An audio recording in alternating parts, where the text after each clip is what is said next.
त्या पीडित मुलीचा मामा या नात्याने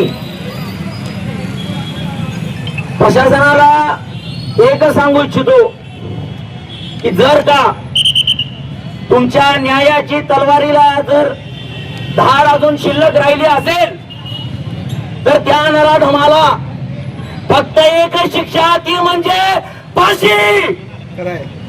दुसरी कुठलीही शिक्षा मान्य नाही. ना कुठली कोठडी, ना कुठल्या तारखा, नाही कुठला दुसरा न्याय. न्याय म्हणजे फक्त एकच, ती म्हणजे फाशी, फाशी, फाशी. आज त्या 3.5 वर्षाच्या चिमुकलीनं दातखिळी खाऊन जीव सोडलाय. माझ्या कुटुंबियांवरती आज जे दुःख आहे, परमेश्वर करू नये की उद्या ते तुमच्यावर येऊ. माझं सर्वांना हात जोडून एकच निवेदन आहे, त्या नराधमाला एकतर फाशी द्या, नाहीतर आमच्या ताब्यात द्या. आम्ही काय असेल तो निर्णय जागेवर सोक्षमोक्ष करून टाकू. आज वेळ होती, 3.5 वर्षाचं चिमुकलं बाळ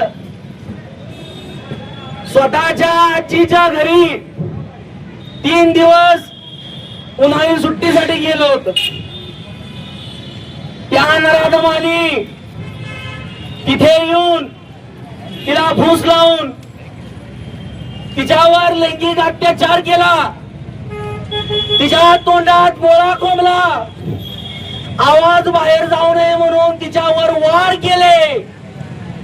दगडाने तिचं डोकं घेतलं आणि शेवटी तिचं मन भरल्यावर त्या चिमुकल्या बाळाला त्या नराधमाने शेणाच्या गवऱ्यांच्या ढिगाऱ्याखाली लपवलं. 3.5 तास शोध चालू होता. 3.5 तास. शेवटी पोलीस प्रशासनाच्या सक्तीच्या कारवाईनंतर त्यानं कबुली दिली की होय, मीच मारलंय त्या मुलीला. त्यानंतर त्या चिमुकलीचा मृतदेह त्या ढिगाऱ्यातनं बाजूला काढला आणि पोलीस प्रशासनाने आम्हाला आश्वासन दिलं की आम्ही योग्य तो निर्णय घेऊ. पण आज 5 दिवस झाले त्या बाळाला न्याय मिळालेला नाही. तो नराधम अजूनही तिथं तसाच आहे. मी त्या चिमुकलीचा मामा या वतीनं सर्वांना हात जोडून विनंती करतो की सर्वांनी, या प्रशासनाने, माननीय उपमुख्यमंत्री एकनाथजी शिंदे साहेब, माननीय मुख्यमंत्री देवेंद्र फडणवीस साहेब यांच्याकडे माझं एकच मागणं आहे, त्या नराधमाला फाशी द्या, नाहीतर त्याला आमच्या ताब्यात द्या. आम्ही निकाल लावतो. आम्ही निकाल लावतो त्याचा.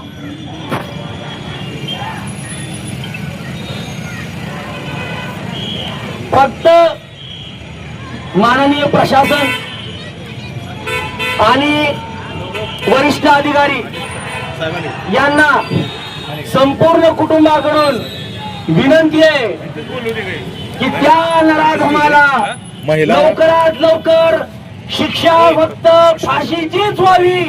दुसरी कुठली शिक्षा मान्य नाही, मान्य नाही, मान्य नाही.